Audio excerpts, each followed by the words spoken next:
What manufacturers need to know about Industry 4.0, the new AI startup that's gunning for Workday, Oracle, and SAP, and what you must know before choosing a new ERP system. Those are just a few of the topics we'll cover here in episode 265 of Transformation Ground Control. Welcome to Transformation Ground Control. Ground Control.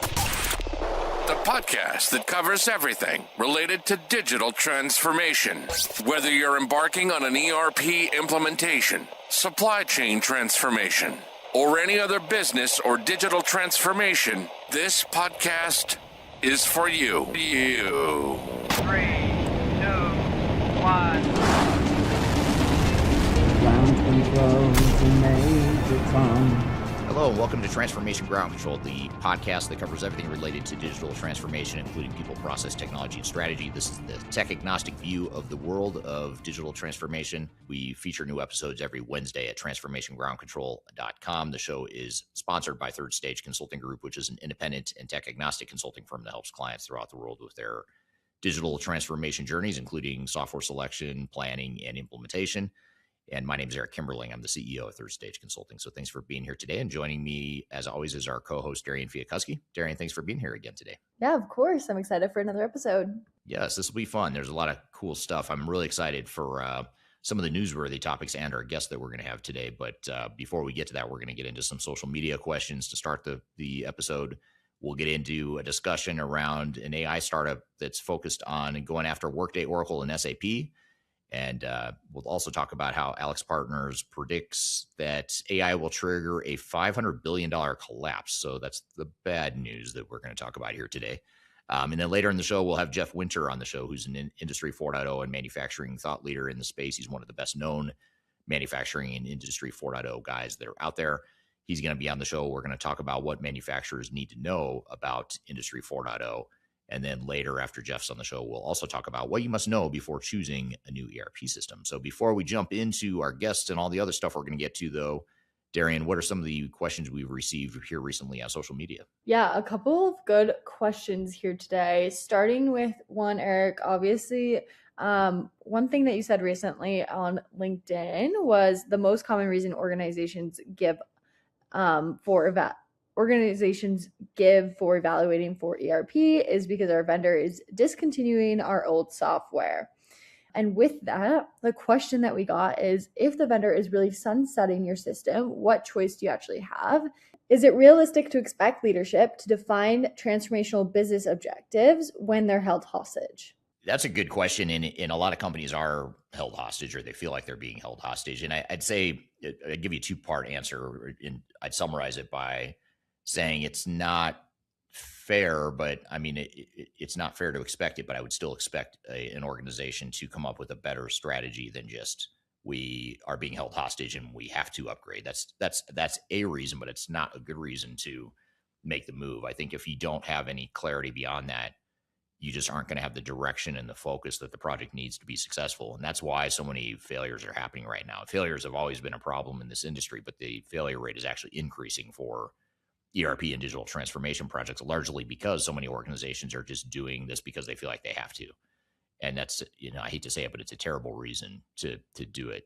And so I think even if that is true, and that's the big driver, that's what's maybe pushing you over the edge to now want to embark on a digital transformation, I would still implore leaders out there to develop a better set of purposes and goals and objectives and strategies for the project beyond just we have to replace the system because it's old and our vendor is making us. So that's one thing. The second thing I'd say is you also have to look at what is the risk reward. I mean, there is a risk that your vendor cuts off support, but are there ways you could mitigate that risk without necessarily having to go through a full transformation? And how would that compare to the risk reward of doing the full transformation? And so, for example, you may say, what if I just go out and get third-party support? Is there someone that could provide third-party support to give me some additional runway, some additional useful life out of the software? So if you're using SAP or if you're using any of the legacy Oracle products, for example, there are third-party support providers out there that can help give you some runway for another decade potentially on that software to at least buy you some time and help you get more value out of the systems you already have. The last thing I'd say is, let's just say there's not third-party support out there for your solution and you are being held hostage. You're being told that maintenance is going to discontinue within the next couple of years. Well, then you have to look at, okay, that is a risk. If a vendor won't support the product anymore, that's a risk. But is that risk as significant as the risk of going through a transformation? And for a lot of companies, they'll say, no, actually, that is a risk, but it's a lower risk than going through a transformation, because transformation projects have an abnormally high failure rate and an abnormally low chance of succeeding. Whereas the system you're on that's already working, if it's working, then you know with 100% certainty that it is working. Maybe not as ideal as you want it to be. And I'm sure you can optimize it and get more value out of it, which may be another path as well. But you have to be able to look at that and say, is that the worst case? Is that the worst thing in the world if we stay on this old system and we no longer have support? Maybe there's other ways we mitigate that risk. So I think you just have to be objective about it and look rationally at it and not get too caught up in the whole technical purity of you need to be future proof. You need to be on the bleeding edge. You need to get rid of technical debt. That's all just marketing speak that's manufactured by the technology industry. You have to look inward at yourself and say, what makes the most sense for us? How does it compare to other priorities we have as an organization as well? Yeah, absolutely. Great question there from the first person today, but I want to get to our second question today, which is, Eric, in your experience, does best of breed actually deliver on its promise, or does the integration complexity eat the flexibility gains alive?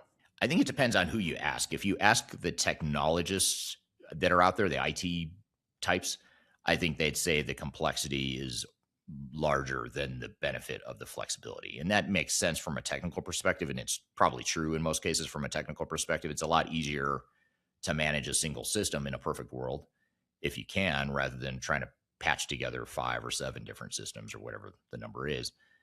The problem, though, is that technology isn't, and it shouldn't be, driving most business decisions. It's an input, so it is a consideration. But if the business at the end of the day determines that flexibility is worth the additional pressure and cost and complexity we're adding to our IT department, that may be a valid, rational decision. That is a valid and rational decision in those cases. Now, it's interesting because I've been trying to spark debate online about this topic, because I have such a mixed audience of business leaders as well as technology leaders that follow me. And it's interesting to hear both sides, because they both have pretty strong opinions. And a lot of technologists out there will say, Eric, you're full of it. You're full of crap. It's too complex. That business shouldn't be making these decisions. Technologists should be. And then business leaders are saying the opposite. I'd love to hear the comments from the audience here listening today too. What are your thoughts on this whole thing? Because I think I talk a lot about how companies have to deal with all these different risks, like dealing with their vendors and system integrators that have conflicts of interest and things that might lead them astray or off track or down a biased path. But what I haven't talked a lot about until more recently is the internal conflict that organizations have, the internal biases that organizations have within their own 4 walls. And business and IT, there's always a tension there. And it's in most cases a healthy tension. I think you need it, but it's at the end of the day, leadership has to decide what's more important and which direction we want to go. And then how are we going to mitigate whatever risk we accept? Because no matter what you do, there's going to be a risk. You're either going to have technical complexity or you're going to have business inflexibility. And so someone's got to make that decision and make sure everyone's aligned with that, knowing that there's no perfect answer. So that'd be my thought there. Yeah, absolutely. Super interesting there. But I want to get into our newsworthy articles of the day. We have some different interesting ones today that I found very interesting, at least. This first one, though, is about the French AI startup kind of gunning for Workday, Oracle, and SAP. So Pigment, a Paris-based AI native planning platform, is approaching 100 million ARR after doubling revenue for 3 consecutive years. The company's new modular agent lets users describe what they want in natural language and generates governed production-ready planning applications, collapsing build times from weeks to minutes. With customers like Uber, Anthropic, and Siemens, and more than half of the new customers are migrating from SaaS incumbents, Pigment is positioning itself as a direct alternative to SAP, Oracle, and Workday for enterprise planning. So why does this actually matter? Pigment's trajectory signals a real shift in enterprise planning software. The company grew its enterprise customer base from 74% in the past year And more than half of its new customers migrated directly from legacy SaaS giants, backed by nearly 400 million in funding and 1 billion, and it has a $1 billion evaluation plus, which is obviously huge. Pigment has a capital to compete at scale. Its modular agent represents a new model for enterprise software, one where AI agents generate applications on demand rather than requiring months of configuration and consulting. Figma reported reaching 80% of what they wanted to build from a blank page in minutes. If this pattern scales, it threatens the entire implementation services ecosystem that surrounds traditional ERP and planning tools. So I found that super interesting, but I want to get, Eric, your take on it. So if Pigment can collapse build times from weeks to minutes, what happens to the massive ecosystems built around SAP, Oracle, and Workday implementations? That's super interesting. I'm not aware, or I wasn't aware of this startup until you just talked about it. So a couple things. One is you mentioned a number that really jumped out, which is $100 million of annual recurring revenue. That's not a small number, especially for a startup. That's a big number. Just by way of comparison, there's companies like Epicor, for example, that's just getting to the point where they're crossing that threshold, $1 billion plus of annual recurring revenue. So for a startup to already have 100 million, that's a big deal, because Epicor, for example, has been around for 20 or 30 years, and they're just now reaching $1 billion. So these guys are onto something, clearly, if they've already hit that number. And by the way, annual recurring revenue is what investors look at. They look at, what is that subscription predictable revenue going to be, and they like it because it's so predictable. It's a cash cow, and they know it's going to lead to future profits. And so that's an impressive number. But I think, to your point, or to your question, your broader question around what this means to the industry, I think it's a really big deal. And I think it's examples like this that are going to chip away at the commercial off-the-shelf cloud ERP market. And it's not going to happen overnight, but you can see it happening. Like, this is just one example of many, where here's another option you have in it beyond just your monolithic ERP systems that are, by the way, trying to move everyone to a forced adoption of vanilla cloud basic standard processes, because that's the cloud ERP model. This is the opposite. This is saying, forget that. Forget off-the-shelf standard software that everyone has to comply to, or worse yet, try to figure out how to force that into your business and jam it down the throats of the business and have the business resist it. Now we've got a platform we can use to create software that is specific to us, and it reduces the barriers to entry. It reduces the need for these big system integrators. It reduces the needs for the big, expensive software vendors. So I think short term, though, to your question, vendors, system integrators, and the overall ecosystem, you think about SAP, Workday, Oracle, all these big, massive ecosystems with billions and billions of dollars at stake, they will heavily resist this. And they'll talk about how terrible it is, what a terrible idea it is. Why would you do that? You have all this technical debt you've got to manage yourself now because it's all customized, and it's, no one's there to support you. And, there'll be a lot of fear factoring that goes into it. But I think long term, it's inevitable that the mighty are going to fall in this industry. I just don't see how it could possibly survive. They will try, and they'll extend it as long as they can, and it'll be a nice ride. They'll probably give another 5 or 7 years maybe of glory days ahead of them. But those glory days are ending, I think, for the big ERP vendors. And I think this is just one of many early warning signs that SAP, Oracle, Microsoft, Dynamics, Workday, maybe less so Salesforce, just because they have so many different apps and platform. They have an overall platform that they've built. But let's just pick on Workday, SAP, Oracle, Microsoft, all the big monolithic ERP providers. I think their glory days are, most of them are behind them at this point. And there's a change coming in the industry for sure. Yeah, absolutely. One thing that stood out to me in this article is when Figma got quoted that they mentioned they got 80% of what they wanted within minutes, essentially. What about that last 20%? Is that where enterprise complexity lives, or what do you think about that last 20? Well, I think that last 20 is where, that's where the differentiators are. That's where your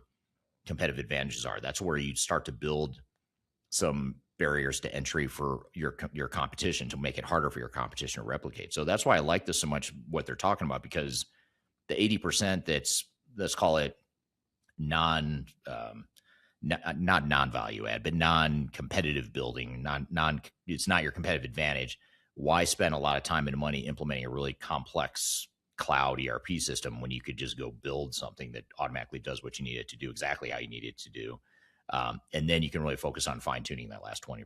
So I think it's, one thing I struggle with the current wave of migrations to the cloud is that so many companies are doing so with this carrot that's way out on the horizon that says, if I could just make it through this big 10 or $20 million project over the next 2 to 3 years to replace what I already have, by the way, I'm just replacing GL, financials, inventory management, warehouse management, all the basic stuff I already had in my legacy system. I'm going to spend millions and millions of dollars, tens of millions of dollars to replace that, to move to the cloud, to be on the latest and greatest. And then maybe, just maybe someday, if that goes well and I can stabilize that, then I could get to AI, then I could get to predictive analytics and all the cool stuff that's being built in the cloud. And so that's the problem I have with this industry is it's almost like you're holding this carrot out here that you will get all this great AI stuff, but you have to migrate to the current to a new version of the system. And so that's why I'm a big fan of ways to shortcut that and say, why would you throw that barrier up there? Why not get immediate value and find ways to leverage what you've got, or at the very least, build things faster and cheaper and better than what a big tech vendor is going to provide to you. Yeah, absolutely. Well, I found it super interesting, that article, but it kind of leads us into our next one, which is from AlixPartners and how they predict AI will trigger a $5 billion collapse in enterprise software. So I found this article obviously interesting just from that tagline. But what it said was AlixPartners is predicting AI will put up to $500 billion in enterprise software revenue at risk as AI agents replace or subsume entire categories of tools that knowledge workers currently rely on. For example, the consulting firm expects that M&A activity in the software industry will surge from 30 to 40% year over year, reaching an estimated $600 billion in 2026, as AI disruption forces mid-market software companies to merge, get acquired, or exit. This isn't a startup making a bold claim, obviously. This is AlixPartners, so not just some random company. But their prediction that a $500 billion in enterprise revenue risk represents a fundamental repricing of the entire industry. The report highlights that over 80% of enterprises are expected to deploy generative AI capabilities via APIs or embedded tools by the end of 2026. For ERP users, the shift eliminates the need for human intermediation in data analysis and pattern recognition.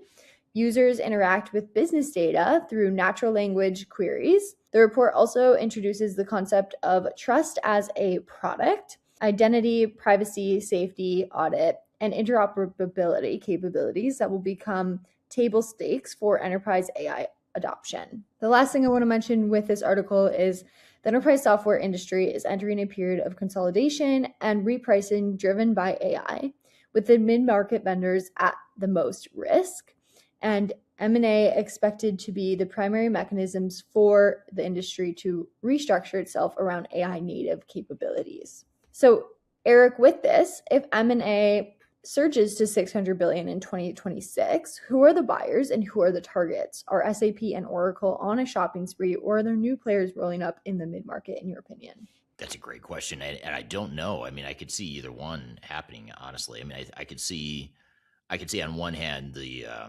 these startups or these upstart types of companies doing really well, getting high valuations and just going public and raising money and capital that way versus necessarily selling. But I think for SAP, for example, SAP and maybe even Oracle, maybe Microsoft might be okay just because they've already built so much in terms of AI and Power Apps and other things that aren't so dependent on monolithic ERP systems. They've got all the other stuff that they do, so they're probably not in as much risk or trouble as SAP and maybe Oracle and maybe even Infor and Epicor too, as you move down the chain of other ERP providers, Workday as well. So I could see those being appealing acquisition targets as these companies realize, assuming they do realize and start to recognize that our business model is at stake and it's in jeopardy here.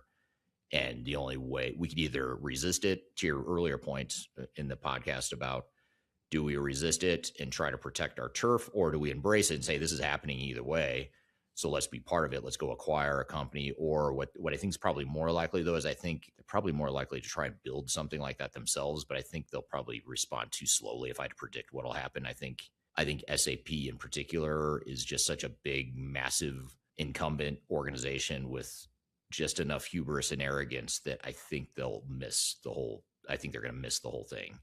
And what I mean by that is I don't think they're humble enough to realize our business model is broken and flawed and it's not going to last. I don't think they are humble enough to recognize that, to then go to realize the need to potentially go buy a system or a solution that might help them move to the next phase of this journey or this progression of the industry. And I think that's why, I posted on social media how I think SAP in years to come will end up falling by the wayside of like the old technology companies that used to be, back in the glory days, like the Commodore 64, Blockbuster Video, these companies that were big, massive behemoths, and they just totally missed the mark on where the industry was going. I see that happening with SAP right now. Maybe they get a new CEO or a new leadership team that totally changes, or maybe they wake up one day and just say, we're missing out. Let's go do something about it. But I don't see any signs that they're willing to do that. I see them doubling down on S/4HANA. They're doubling down on Joule. They're doubling down on their own monolithic, old school way of thinking. And I think they will miss out. And it won't just be SAP. Others are going to miss out too. But I think some of the smaller ones are more likely to get acquired and probably get a lifeline that way. But SAP is the one where I think they're the most at risk, just because they're the biggest one and probably the slowest to change. Yeah, absolutely. And one question I have that goes with this is, if AI agents are really replacing, like it says, entire categories of tools that knowledge workers really rely on, does the traditional ERP evaluation process really make sense, or will that change too? Yeah, that's a good question. And we've been preparing for the potential demise of our software selection services, not because we don't want to do it anymore, but because we just assume that over time the industry may not need it, especially with AI tools out there that allow you to fast track and do a lot of the research yourself. The irony, though, is ever since I've been vocal internally within our company about how software selection probably is going to go away, so we better get used to doing other stuff, because that's not going to be that used to be, historically, that was our traditional entry point for clients, is they would say, hey, we need new ERP systems, so let's hire third stage.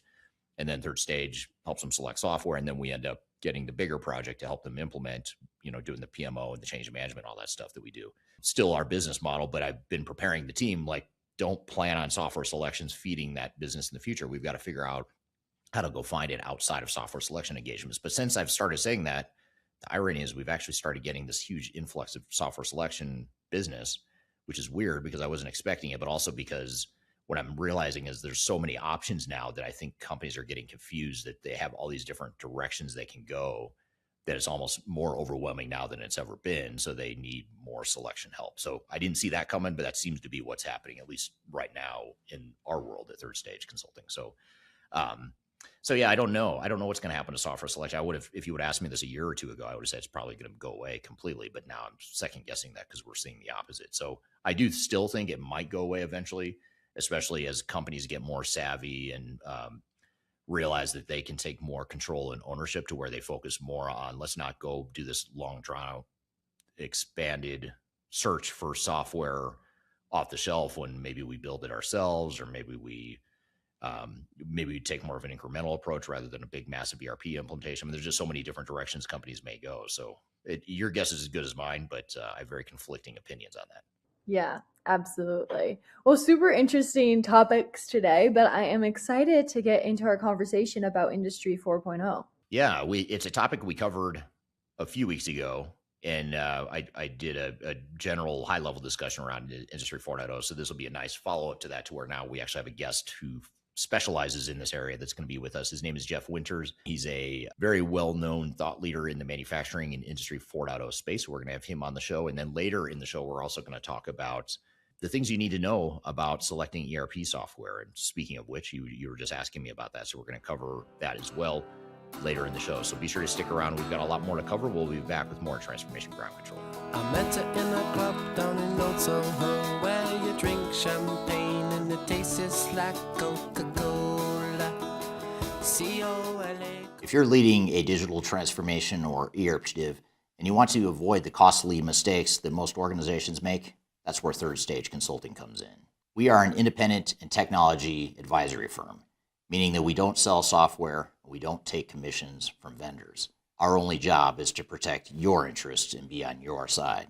We help executives and project teams plan, deliver, and recover digital transformations and ERP projects, reducing risk, improving adoption, and delivering real business value. If you want clarity before you commit to your digital strategy, or if something feels off track to you, feel free to reach out to us at thirdstage-consulting.com, and my team and I would be happy to help. The last thing you want to have happen is for your digital transformation to end up in court. I've been doing this for 20 years and I have seen everything. My name is Marcus Harris. I'm a software and technology attorney focusing my practice on drafting and negotiating software-related contracts and litigating software disputes across the country. Feel free to reach out to us at taftlaw.com. We'd love to talk to you about the litigation process and what you can expect.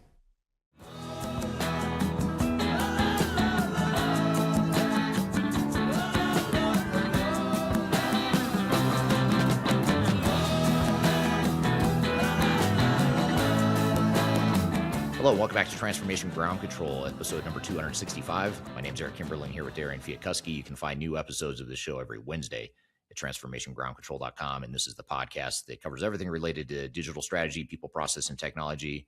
And it's a tech agnostic view of the world of digital transformation. So we appreciate you being here today. The show is sponsored by Third Stage Consulting and produced by Major Tom Productions. So if you'd like to learn more about Third Stage and how we can help your organization with its digital transformation initiatives, you can reach out to me, and you can also reach out to Major Tom if you'd like to learn more about how to sponsor this podcast and other content that we create. So you can find the contact information for Major Tom below as well. So I'm excited for our next guest. This next guest that we're going to have on the show is going to be here to talk about Industry 4.0 and manufacturing transformations in general. This is a guest that has close to 100 million views on LinkedIn. He's been named the number one influencer in both manufacturing and Industry 4.0 by Analytica and other outlets. Very well-known guy. It's how I learned about him, was through following him on LinkedIn. It's Jeff Winters. So he's been around for a long time in this space, and excited to have him on the show. So Jeff, thanks for being here today. And I'm excited we finally made this work too. I know we've been talking about it for a long time. Yeah, I think we had some fits and starts, scheduling issues, all kinds of stuff between you and I. It was just a pain getting us together, but we finally did it. Finally happened. I'm excited to share the discussion here with the audience. So before we have you introduce yourself now and kind of what your role is and what your thoughts are about Industry 4.0, just tell us a little bit about yourself, your upbringing in the space. How'd you get into manufacturing? Where did you get started? How did it evolve? Tell us your career story, if you don't mind, in a few seconds.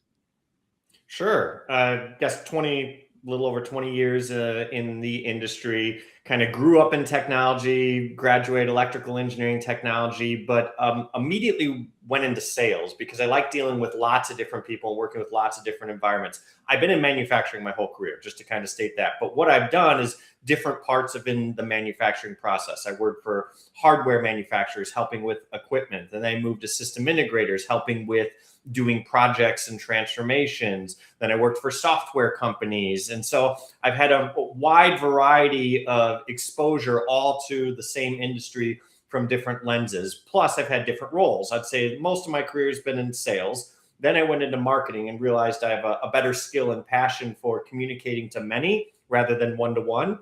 Then I learned I really like strategy, and found out after I earned my MBA, it's its own field, and there's education and frameworks and models behind it. And so I've kind of been in strategy ever since, and it's usually strategy related to competitive advantage and go to market and kind of commercial strategy that I've been focusing on, and that's kind of where I'm at now. So there, about a minute. Yeah. And what do you do now? Tell us about your role now, and tell us about Belden, where you're working now.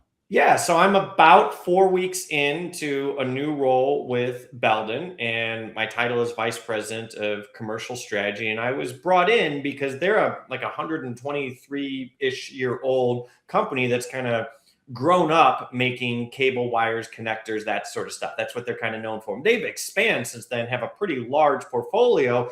But when you're over 100 years old, it takes a lot to change a brand and the perception in the industry and who we want to be. And part of what I'm here is to help with that, to kind of transition the brand from a cable and wire manufacturer to a data solution provider, and someone that can help with advancements in digital transformation and Industry 4.0. And I think they have a lot of the right pieces in place. It's going to be putting them all together and communicating that to the world. Yeah, very cool. Well, it's interesting to hear that you have this interesting background that spans across not just manufacturing, but strategy, marketing, sales, all within the manufacturing space. So I'm sure you have a unique perspective that most of us don't have. So I'm really excited to dig into it here. Before I do, I just want to turn to the audience real quick and say hello to some audience members that have chimed in. Darian's joining on LinkedIn. Hello, good morning, Darian. Kevin joining from Montreal, Canada on LinkedIn. Thank you for being here today. Emma Roloff joining from LinkedIn from Madison. That's someone I think you know too, Jeff. I just spoke with her a couple weeks ago. Did you? Nice. Yeah, on stage. She's at the Industry 4.0 conference, right? Yeah. Yeah, nice. Tomer joining on LinkedIn from Illinois, and then Mario joining from Winnipeg, Canada, and then Michael's joining on LinkedIn from Germany. So a lot of people joining from LinkedIn here today, which makes sense because you have such a huge following on LinkedIn. But if you're joining on YouTube or anywhere else, let us know. I'd love to hear where you're joining from too. And then Cassiana just commented here on LinkedIn as well, joining from Romania. So thank you for being here today. So I guess just to start and set the context here for today's conversation, Jeff, when you look at some of the trends in Industry 4.0, what are some of the ones that you're most excited about, and which ones might you set aside and say these are overhyped? That's not a real thing. Tell us what's real in the trends space and what you're most excited about and what you're not excited about. I'd have to say what excites me the most right now is the convergence of operational data, artificial intelligence, and just modern architectures. Because I would say for years, at least over a decade, we've been digitizing machines and processes, but we've been struggling to make the data truly usable and valuable. And now we're finally starting to see architectures emerge where operational data can flow in real time. It can be contextualized and actually support decisions. And then you can add on artificial intelligence to use that to actually change the way that we operate, to move us up the intelligence layer, to move us up the agency layer, and it can completely transform companies. Now, that being said, some of the hype around artificial intelligence itself, I would say, is maybe a little misplaced. AI is incredibly powerful, but it's not magic.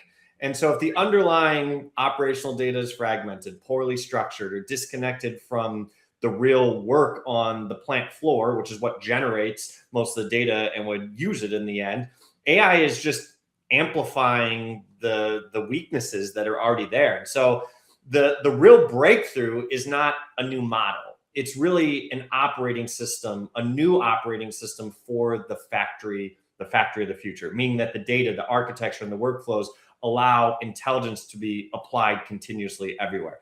So it's not really directly a trend as much as you're starting to see these convergence of things happening, that we are on the brink of some really powerful things being able to take place. And some companies are doing it. So I know you alluded to this when you were talking about data architecture and some of the changes that have made this all possible. But on the flip side, if you look at it, I mean, we've been talking about Internet of Things. How long have we been talking about Internet of Things? Like over a decade now. Oh, yeah. And so Internet of Things is supposed to change everything. We've got sensors. We're capturing data at every step along the way in the manufacturing process and the supply chain. So companies have been capturing this data, to your point earlier. What's different now, though? So they've had all this data all along, potentially. What is it about the architecture and the focus on data? Like, what are companies doing differently today to where they can actually take advantage of that? So if you think about the idea, and this is where you can philosophically get to defining Industry 4.0. So Industry 4.0 can be thought of as a description of the era that we're in right now, the fourth industrial revolution. There was a third industrial revolution, a second, and a first. And if you think about like that, that's the era that we're living in right now. And it's about all the changes that are happening, in that era. But Industry 4.0 is unique because there was no Industry 3.0 or 2.0 or 1.0 as a term, as a moniker, a nickname given to that during the era itself. So that term came out in 2011 and was adopted as part of the German high-tech strategy 2020. And so it had a very clear vision of what manufacturing would look like in the future. We've never been in an industrial revolution that had also a vision of the future at the same time. So depending on if you view it as a description of our era or if you view it as a glimpse into the future, it changes how you're seeing it right now. So if you look at it as a description of our era, we have a ton of different technologies that have come out in the past decade that each one of them arguably could be transformative. And I say could be because by itself, it wouldn't necessarily do a whole lot. Everything from IoT, digital twins, artificial intelligence, cloud computing, edge computing, virtual reality, augmented reality. You could name this list of things. But it's really the convergence of all of them and how you can figure out to take advantage of which one in which way to transform the way that your company provides value, captures value, or the way that your company works. And so it's kind of all these together that allows it. And all the pieces over the past 20 years have been built up to a point where now it's becoming very easy to capitalize on them versus years ago, it was harder to capitalize on. IoT, 10 years ago, you can connect a lot of stuff. But if you just connected a lot of stuff, that wasn't transformative by itself. Now that you can connect it, now that you can contextualize it, now that you can link it to other systems, now that you can add agency and have action, taken upon it, you can start to really do some powerful stuff. Yeah. So the companies or manufacturers in general, or the manufacturing industry in general, has been building the pieces all along. So it's like almost like a puzzle has been laid out. All the pieces were getting thrown on the pile, but they didn't really know how to put it all together. And now they're finally just starting to put together all these pieces. Is that a fair? I don't want to say finally. Some have been doing it, for 10 years. Others have barely started. So it depends on kind of how you're defining that particular spectrum. But for example, IoT is what I think single-handedly created the biggest part of this revolution. And it's because of the proliferation of data. We have now so much data that companies don't even know what to do with. I mean, there's studies out there. IBM says 90% of IoT data is never used. You look at IDC, they say only 3% of enterprise data is ever analyzed, let alone they do something with that data. So you have this massive amount of data that's not even being used. And it really started with IoT being able to produce it. And now that we're producing it, now that we're starting to take advantage, you can move up a hierarchy of capability. So you might be familiar with the Acatech Industry 4.0 Maturity Index as 6 layers that you can go. So as new technology comes out, or we figure out how to integrate them together, your capability keeps rising as you go up. So it's not I achieved one and I'm done. It's hey, we did this. Now we can do something more. Now we can do something more. Now we can do something more. The baseline foundation was creating data, capturing it, and being able to understand it. Now it's what do you do with that data? Yeah, that's well said. And the point about it being an ongoing journey, not a final destination you reach. You don't just get certified and qualified as I'm 4.0, I'm good. I'm Industry 4.0, I'm good. I mean, there is nothing to say that. If you look at the Acatech maturity model, which others out there have followed, things like the SIRI, which is the Smart Industry Readiness Index, it's kind of based off a similar model. They have these levels and they work their way up. And the highest level in all of them is really related to autonomy, fully autonomous systems that can make decisions and act by themselves. All right. So if you look at that as the highest level, that's where AI is almost a requirement to be able to get to that level. If you look at these studies, where they look at Acatech or where they look at SIRI, and you look at the average of the people that fill out the surveys, not the surveys, but get assessed by them, the average is pretty low. It's 1.55 for SIRI and it's 2.5 for Acatech, and that's 1 to 6, and then 0 to 5. So they're basically the same level. It means most companies are not even halfway to fully autonomous. Still a lot of work to do and a lot of opportunity. But there's huge progress to go from a 0 to a 3, but 3 is not a 5. Right. That's interesting. Very cool. Want to say hello to some other audience members here. Tomer is actually joining from Israel. I thought it was Illinois. I was way off. So thanks for. And I thought I know him, and I know he's not in Illinois. Yeah, I saw his name, and I was like, I thought he was in a different country. I didn't realize he was in Illinois. So that explains a lot of things there. So thank you for that, Tomer. Sorry for the mix-up. Sanjay is joining from India. Thanks for being here today. Doug says, hey, there's Jeff. So you've got at least a couple fans here joining us.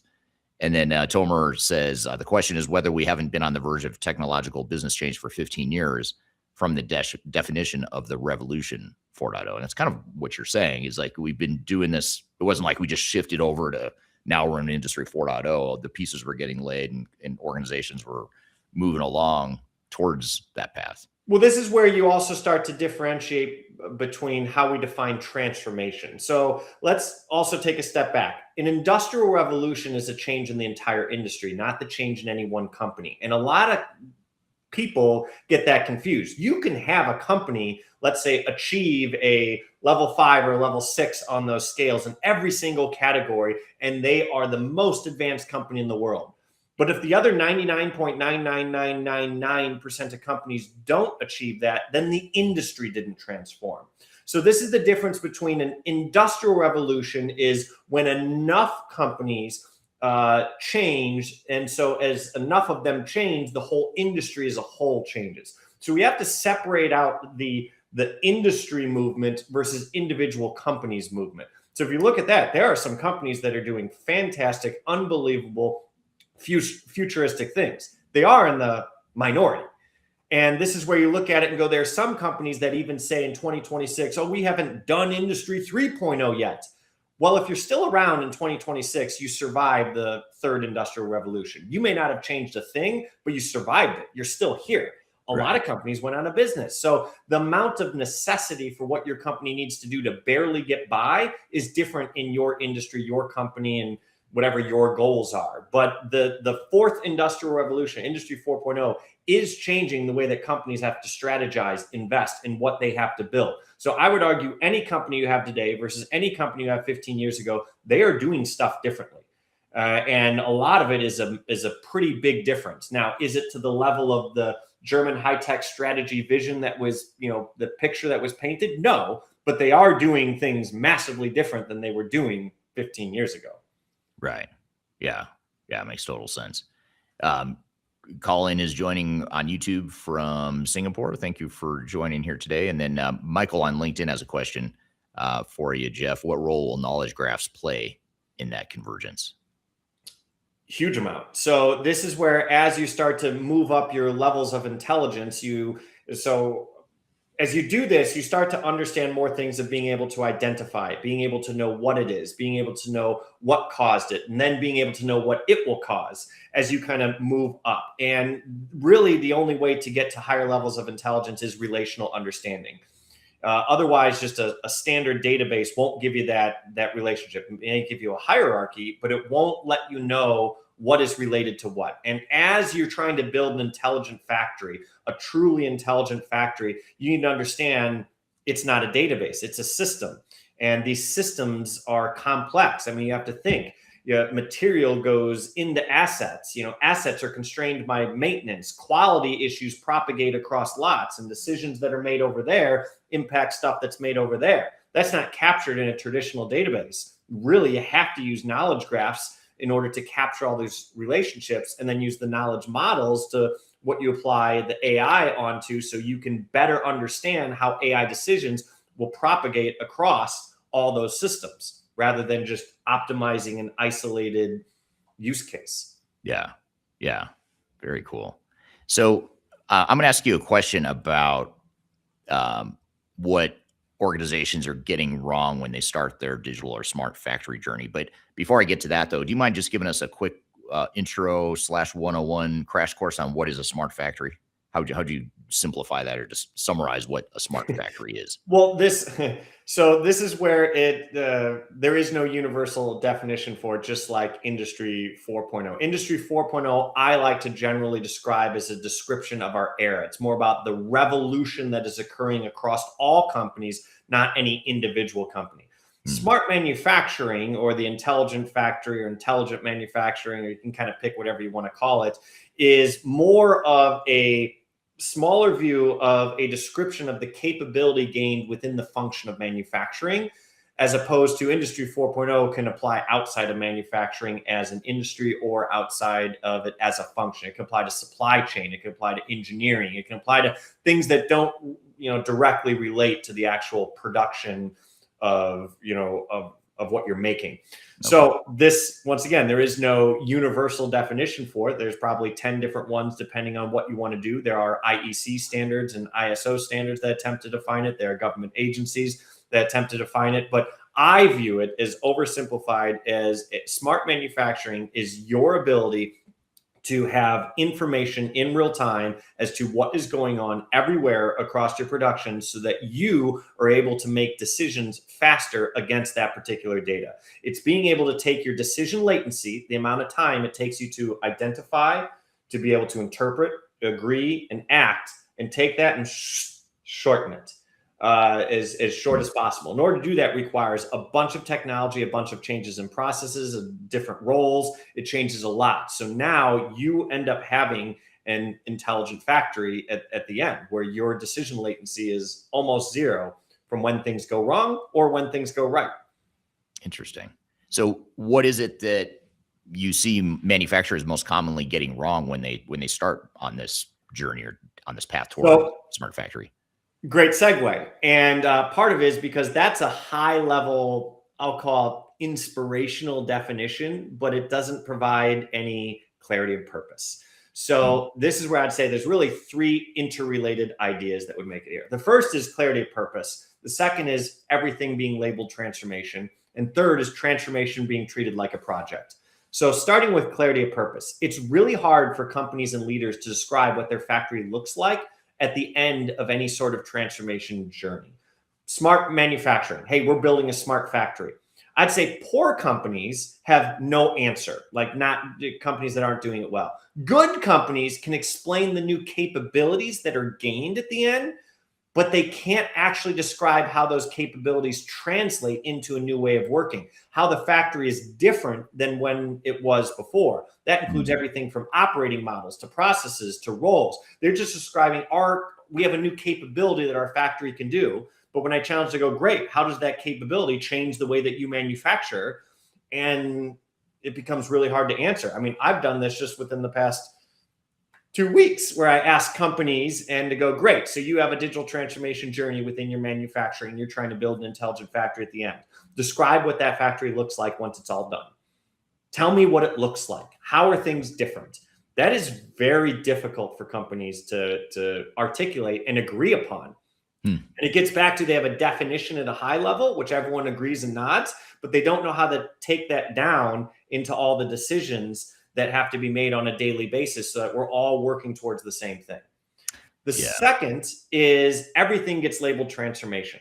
So I really don't know any companies that haven't gone through a digital transformation already or aren't in the middle of a digital transformation right now. And regardless of how you define what it is or what the outcome is, I view it as the big thing here is most of these companies take that transformation initiative and then they turn it into projects, we'll call it, and everything gets labeled then transformation, and it's pointing towards that particular objective that they have.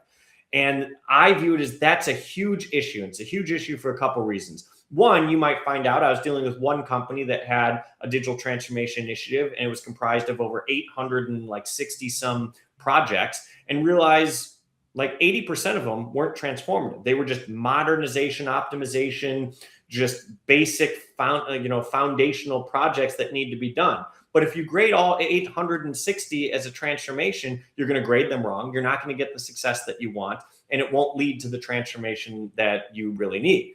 Now, I bet you there's only a few of those that are truly transformative, that change the way that you work, that change the way that you create or capture value. I bet you a lot of them are just necessities that need to be done in order to enable a transformation. And then the third is treating transformation itself like a project or a collection of projects. So having 860 projects may not be the best way to do it because each one then gets treated as its own self-contained entity that needs to be on time, on budget, and not disrupt particular things. And when you do that, you miss the connection across all of them. You miss the fact that, but number 362 can't happen unless you do 118 first. And 118 also allows 6 other things. And it's once those are allowed that you can really transform. So if you treat it like that, then you're going to stall. And this is why there are a lot of famous studies out there like McKinsey, Boston Consulting Group, Everest Group that have high levels of digital transformation failures, 60, 70, 80%. But then KPMG in 2022 came out with a study that said 99% of digital transformation projects return 1% ROI or higher. 99%. That means people are spending money and they're getting something back for it, but they're not hitting their objectives. So how can you have 70% failure and 99% return, in investments? And it's because they're labeling the projects wrong, and they're treating it in the wrong way. A transformation project has very different KPIs than a modernization project. And I view it as, if you treat your transformation like a project, projects close, transformations persist. Yeah. Projects deliver artifacts, transformations change operating models. Now, don't get me wrong, projects are needed in there, and a transformation will include projects, but don't turn it into a collection of projects. Otherwise, you lose the strategy between them and the interconnectedness. That's super interesting. I mean, even going back to the first point you just made in your response there around manufacturers needing to define and agree on what they want to be when they grow up. What is this going to look like, or what do we want to become? How do we want this to look? What does it do? Not just the capability. Oh, we now can do predictive maintenance. Great. How does that change? Yeah. What does that mean? Manufacturing. Yeah. Yeah. How does that better service your customers? How does it make it more profitable? Whatever KPIs you're tying it to. That's really interesting. And it's fundamental. What's interesting about what you're saying is it's true for it's not just a manufacturing thing you're bringing up. Right. This is just a more broad, any sort of change initiative an organization, even outside of manufacturing, might be going through. I think everything you're saying is very relevant to that. For that answer, yes, it's applicable to all industries. Yeah. Yeah. So what do you see as and this is somewhat related to the previous question, but what do you see as the biggest disconnect between executive expectations and what's actually happening on the plant floor, especially when they're going through these transformative projects / initiatives? From an expectation point, I would say it's to move fast, and it's because technology evolves fast. And that puts a sense of urgency and a sense of fear on executives to either capitalize on it as a advantage, or just to not fall behind as a disadvantage. But factories are not software environments. They're physical systems with regulatory constraints, quality requirements, legacy equipment, and deeply embedded operational practices. And changing them takes time.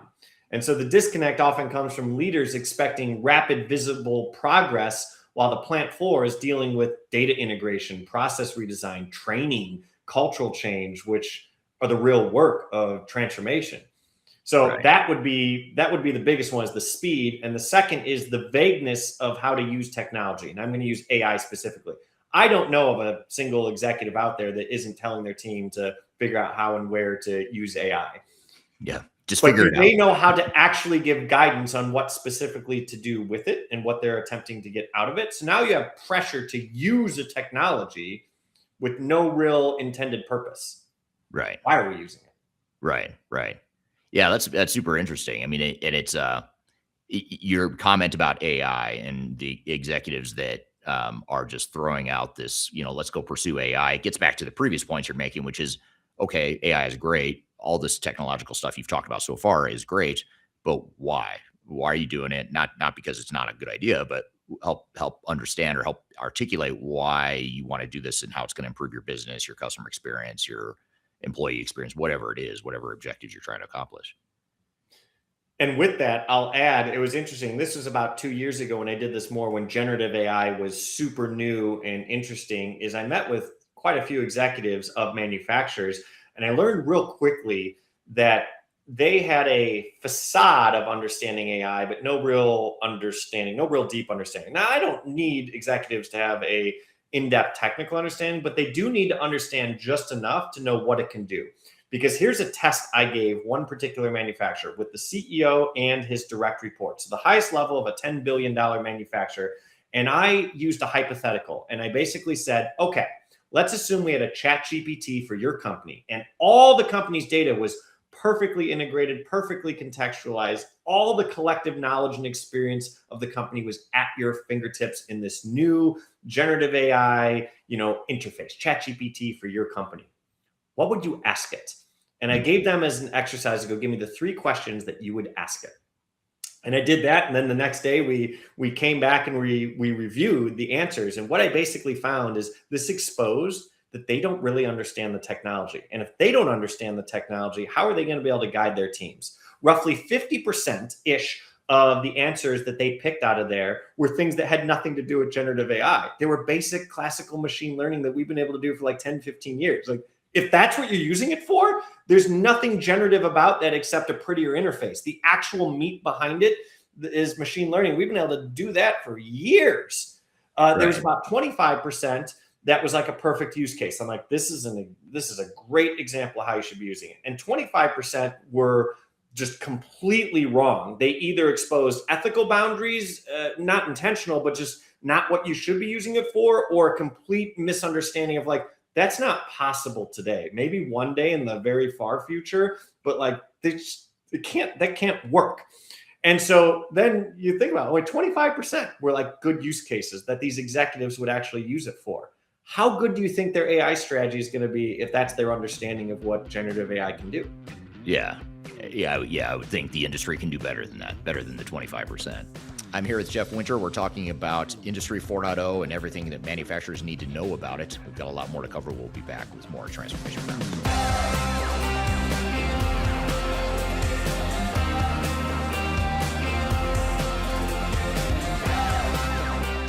I'm Greg Benton. I'm the Chief Strategy Officer with Third Stage Consulting.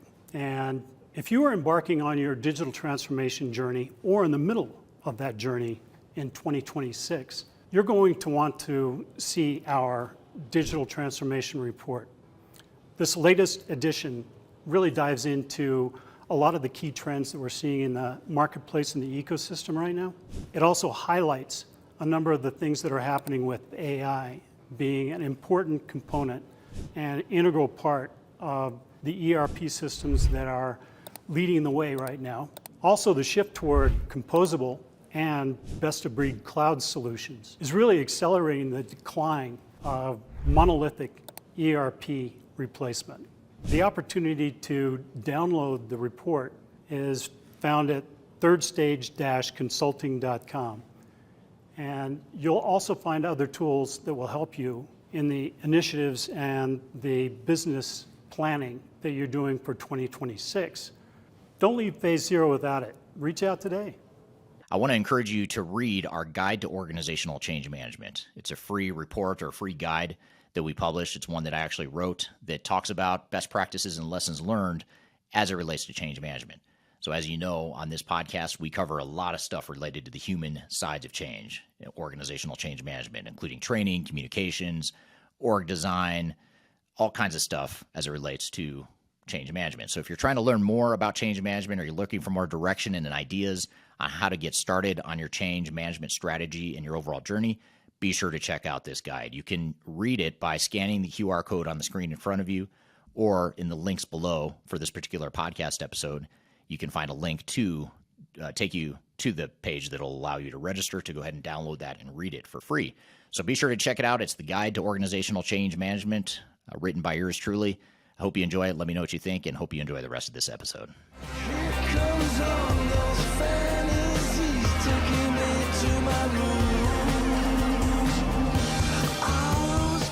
Hello, welcome back to Transformation Ground Control, episode number 265. My name is Eric Kimberling here with Darian Chwialkowski.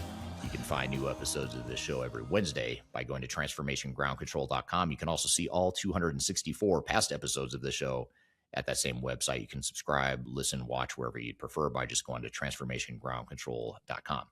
So I'm here with Jeff Winter. We're talking about what manufacturers need to know about Industry 4.0. I want to turn to the audience again, too. We have another legend in the room listening in. Jan Baan joining on YouTube says, Eric, nice to meet you. You're a podcast from the Netherlands. Jan is the founder of Baan Software, a manufacturing ERP system from the 90s, and now he's the CEO of a company called Rapid, which does AI-driven workflow type automation. So thanks for being here, Jan. Interesting comment here from Tomer on LinkedIn. Tomer says the success rate of digital transformation projects are too similar to the success rates of SAP projects. I kind of want to turn this into a question though for you, Jeff. Do you find that manufacturers go find like an off-the-shelf ERP system, for example, like an SAP, Oracle, Infor, Epicor, whatever?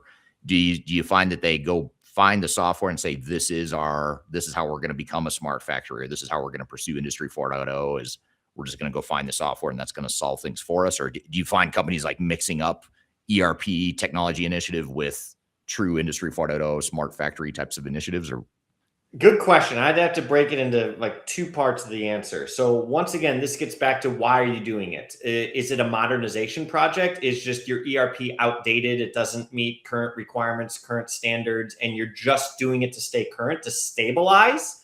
That's very different than if you're looking to take advantage of all the features that are built in to get the most out of the system, optimization, or are you doing this to completely change the way that your company operates? Those are three massively different projects, all with the same software. So it depends on, once again, why are you doing the upgrade? Now, in terms of the software itself, I kind of see two general approaches that people take. We're either buying a software and we're going to make our processes match the software, or we're going to do it the exact opposite. We're going to look for software that matches our processes or build it ourselves if we can't find it. That's a fundamental, probably the biggest decision your company needs to do. And I can't give advice unless I know more specifically how your company operates, your digital maturity, your industry, how far your practices are, the standard deviation from industry best practices and standards, to know, does it make sense for you to standardize what you do to the industry, or is the way you do it, unique, and that is an advantage in yourself?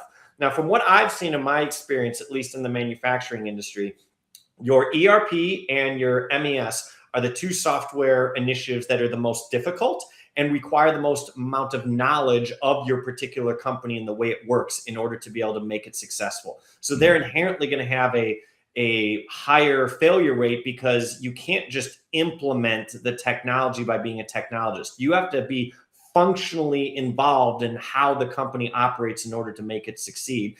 And I believe, I know I'm biased, but manufacturing is one of the industries that so many companies differ in the way that they do what they do. I don't think you see that as much in healthcare or finance or retail, but in manufacturing, the way that you make ice cream has nothing to do with the way that you make a car. And there's almost nothing the same in terms of the way it's sold, the way that it's made, the way that it's stored, the way that it's processed. Almost nothing is the same. And so because of that, imagine how different an ERP and an MES system would be in those environments. And so the amount of knowledge required to pull it off successfully is way higher than most other systems that you would buy that could be more kind of repeatable to industry. And a lot of IT softwares are that way, where, hey, it functionally works the same in any industry. Yeah. You just sort of touched on and triggered me. One of my triggers as a consultant is this concept of best practices in prepackaged software. And you just hit it on the head, and it sort of resonated with me when you said, the way you make ice cream is so different than making a car. I mean, manufacturing in general, even if you just look at, you take it even further and look at a manufacturer of highly complex technical industrial products. How about comparing that to an ice cream manufacturer? I mean, that's just totally different. Now you're talking make to stock versus make to engineer to order, just totally different processes. And so when a software vendor, any sort of technology provider like an SAP or an Oracle, one of these big name vendors comes out and says, hey, we've got manufacturing best practices baked into our software. You want to be Industry 4.0, you want to be a smart factory, you want to modernize whatever, then use our software because we have best practices. I mean, do you see that being a path forward? Because I always feel like that's going to lead you astray. That's just going to constrain you more than it helps you in some ways. Yeah, I mean, I can't speak for all, but a lot of the big ERP manufacturers, the big ERP software companies, they are trying to get more into that landscape. And manufacturing was a bigger industry that actually helped push the whole concept of ERP software to begin with. And so they are realizing there's a lot of value in getting lower in the tech stack and connecting all those systems together so that ERP can be the master of everything. Yeah. The problem can be is, where do you draw the line between how low it goes and in what parts or what functions of the organization it does go? Because this is where the difference between it might be technically possible, but no one knows how to do it. And then you're in a very difficult spot. But then secondarily, you're right. It's very difficult to apply some of those functions across industries. And that's partly why, if you look at some reports out there like IoT Analytics and their industrial software report, MES is the software category that's the most fragmented. And they define that as the most amount of vendors that are available. No one has any leading market share. There's no one that even has double-digit market share. And most of the companies in there, it's like 300 they evaluate, don't even compete with each other. They don't even consider them competitors. How can you be in the same software category and go, nope, we're not even competitors. We would never compete. And it's because the software is so specialized to a particular industry that, yes, the company's selling it to an ice cream manufacturer versus a, airplane manufacturer. Like, I don't know what's similar about that software, very little, outside of it's doing a similar conceptual function.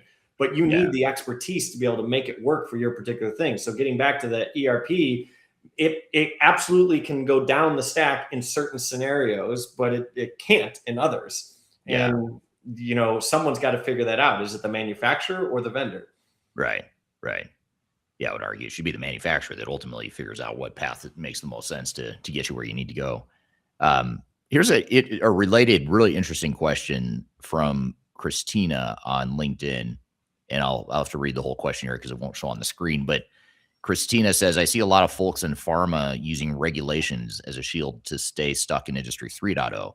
In your experience, are there other high compliance sectors that have actually cracked the code on being both agile and compliant, or is the red tape a valid excuse for us to lag behind? I love this question because I don't know the answer to it.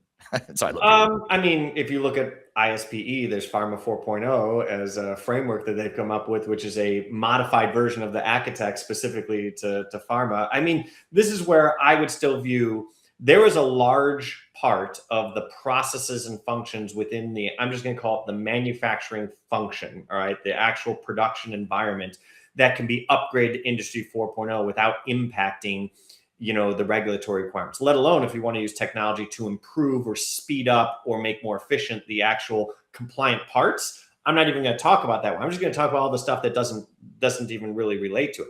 There are functions related to maintenance and others that you can make massive improvements on that don't impact the actual, I'm going to call it the standardized processes for making the product, the traceability, the documentation requirements, that are necessary there, let alone if you want to use it for that. The hardest part that people find with the technology is the explainability, I'm saying, of AI.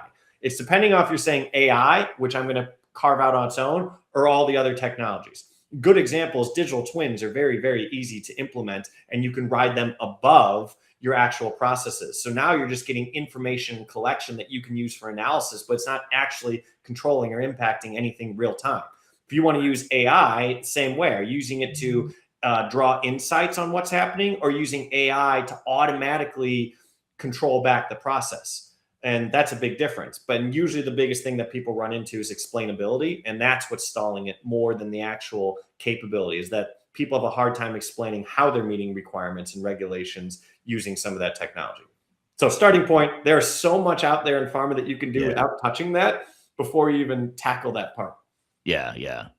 Now I would say, just even outside of pharma, in manufacturing in general, one thing we have seen, to Christina's point, is, I think this is more of a change management issue, is when you have resistance to change, sometimes you'll see people that say, well, you don't understand how regulations work on our industry, or I'm in Brazil and the reporting requirements here are so different that you just would never understand. Therefore, we can't implement your changes that you're suggesting. So I think it can be a smokescreen in some ways for change resistance. But to your point, I think there's ways around that for sure.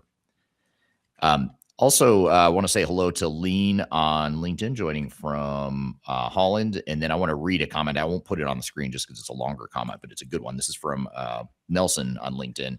Nelson says, when we talk about transformation, we must clearly define the real outcomes we expect at both the program and strategic levels. Every transformation is ultimately delivered through projects, and it is essential that the change management team provides accurate, timely, and actionable information about what the transformation truly represents for the organization. So building on what you'd said earlier around, making sure you've got a clear vision of what it is you want to be, and then ultimately converting that into execution. And then this leads to an audience question I think is a really good one here from Darian on LinkedIn. Darian says, what capabilities must exist inside an organization before they're truly ready to pursue an Industry 4.0 transformation? I know data is one. You talked about that, but what else would you say? I mean, the biggest capabilities, you need to have your foundational infrastructure ready to have the right data at the right time to the right people. And that requires a lot of stuff to happen to come together. It requires like a network infrastructure, it requires a data infrastructure, it requires the right applications so that you have the right information at the right time. And a huge component of that's just the data contextualization of, do we know what this data means and when that data should be presented to which person at which time and what it should be a part of and what decisions. That's a huge foundational piece, and it's massive. But if you can get that, all the other cool technologies that are out there, most notably AI right now, can easily run on top of that. Otherwise, you're going to invest a ton of money in AI and barely get a lot out of it. You're just going to be like just using only a fraction of what its capability is because you don't have it real data. You're using it as like a chat GPT with public information rather than your company's information. Right. Great points. Zach on LinkedIn says, "Hey gang, here's a comment that I want to convert into a question, and I'm going to tie this back to Emma. We were talking about Emma earlier and how you shared a stage with her, and I imagine she talked a lot about people and change management type stuff. This question is very much related to that, so I'll ask you to bring out your inner Emma roll-off and combine it with your manufacturing background. But Juan on LinkedIn says, at the end, is the correct balance between compliance, productivity, and people care. Depending on the industry, each pillar is bigger or not, but we must care about people integrity, growth, and well-being if possible." So it's more of a comment, but maybe I'll turn it into a question for you, Jeff. And that is, how does change management, I know this is a big question, so I'm trying to figure out how to narrow it down a bit for you, but just what's your knee-jerk reaction to how change management fits into all this? I mean, as far as the people side of things, the human dimension, I know we've talked a lot about strategic vision, executive alignment, data, architecture. We've talked a lot about all these different components, but what about the people side? What are your just general observations or lessons there? I mean, if you use the word transformation, it starts and ends with people. If the people don't change, you did not transform. You can install a system, but if people aren't using it, and if they're not using it in a different way, then you didn't transform, because you may install a new system and they're working around it, or they're figuring out how to do their old job the same way with a new system. That's not transformation. So yes, it starts with having a good vision. It's then having a strategy. And a big component of that strategy is, how are we going to actually transform? There is a huge amount in the processes and people side that have to happen. I mean, most companies way underestimate the amount of time it takes to just communicate what the changes are and get people kind of on board with wanting to change. If you talk to good digital transformation leaders, whoever is tasked with the transformation of the company, you'll find that easily half of their time, more than half their time, is just communicating to people what's happening over and over and over and over and over again, let alone having a change management office of a team that's tasked with training, that's tasked with actually going out and upskilling, reskilling, and getting the people on board. But if you don't, you're gonna be one of those failure statistics that, hey, you got a good ROI, but you didn't change anything. I mean, so yes, all transformation starts and ends with people, and they always will be. There's nothing unique about digital there. It's just all transformation. Otherwise, you didn't transform. Yeah. I would argue you probably won't get the ROI if you don't address that people side of it. Maybe you do, but I think that's what I would say. The KPMG study said 99% of those projects achieved at least 1% ROI, and then they went up from there. You can modernize a system and it reduce your number of, let's say, IT tickets, or it reduced, some like downtime from a stability issue. You didn't transform anything, but it was worth the spend. Yeah, very interesting. So Zach on LinkedIn, I swear I did not plant this question or pay him to say this, but Zach says, still looking for speakers or sponsors for Digital Stratosphere. Yes, we are. Our Digital Stratosphere conference is coming up in September, and we are looking for speakers and sponsors. So if you have ideas such as maybe, who knows, maybe Jeff Winters will end up joining us. Maybe we ask the audience, what do you think? Should I formally invite Jeff live and put him on the spot and say, hey, will you come speak at our Digital Stratosphere event? Tell me what you think. This isn't live enough. Right. Exactly. Yeah. Perfect. All right. So I want to come back to a thought there. We talked about change management. Let me get rid of this question off the screen. What are the biggest pain points that manufacturers are raising with you right now? As you go around the country, you're speaking at events, you're talking to manufacturers all the time. What are the biggest pain points you're hearing from other manufacturing companies? Sure. I'd probably say it is three things, and the third one I think is probably because of the first two. And one is data fragmentation. I mean, people are realizing that they have way more data than they realize, created by way more sources than they realize, all being created differently. And so you end up having data everywhere, but reality exists nowhere in any one given spot. And so it's very removed from the decision-making process because of its fragmentation. So that's probably the first thing. I mean, that's where if you look at the amount of time it takes just to make sense of data is huge. The second is complexity. And this is complexity across many different things, realizing that manufacturing processes are extremely complex, realizing the technologies themselves are new and often complex, and then the integration of tying them all together in the proper architectures that align to a new operating model is complex. And so I think as a result of both of those, you end up getting scaling successful pilots is the biggest challenge. That's like what it results in is we're having trouble scaling our pilot because once again, if you go back to what I said kind of earlier, one of the things that people do wrong is they treat transformation as a collection of small little projects. Usually they'll start with pilots. You take a pilot, you go, we want to test this technology. Let's go do it on that line over there. And you get it functionally operative. Like it works. But that is not scaling. That's not considering how do we roll this out 5,000 times in 30 factories in 8 different countries and go, how do we do this in different environments? And that's a whole different level of skill and foresight that most companies don't fully prepare for, is we didn't think of the scenarios that are necessary to properly pilot. A proof of technology working is super easy. And if you can't do that, I don't even know where to start, because almost any vendor that will work on that pilot.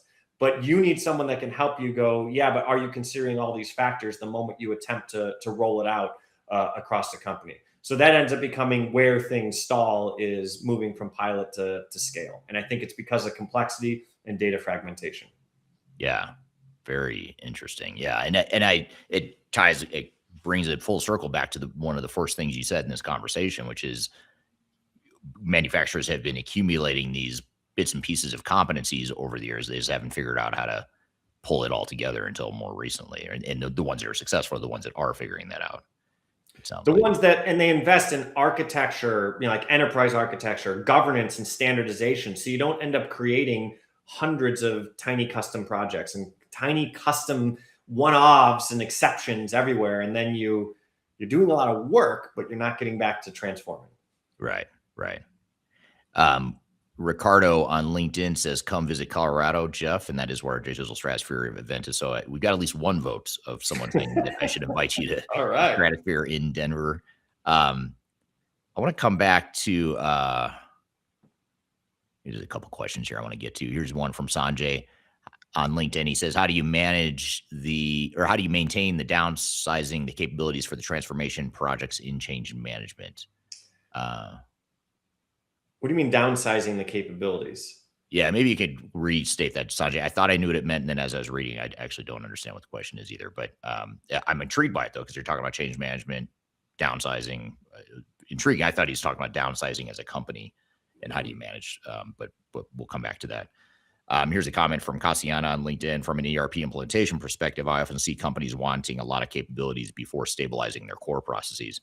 Do you see that a lot in companies that are trying to go through a formal Industry 4.0 smart factory change initiative where they have trouble, like they need to get their basic house in order before they start thinking too much about getting too far ahead of themselves on a transformation? I mean, I don't know if this is even limited to just ERP, but my experience from, like, I'm going to call it ERP or MES, a lot of the driving factor for those particular projects, because they're usually labeled an ERP project or an MES project, is a modernization project. Like, they're realizing that this is a hindrance rather than an enabler. And so as soon as they view it as that, they're focusing on upgrade, whether it's because the old version of the software is now end of life and you're being forced to upgrade it, or there's some just basic capability that's necessary just to keep doing what you're doing.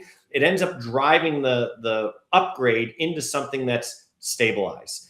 I actually see few, but not all, where companies go and evaluate ERP and MES, we'll call it vendors, and go, show me what your systems really can do if we took full advantage of everything that you offered.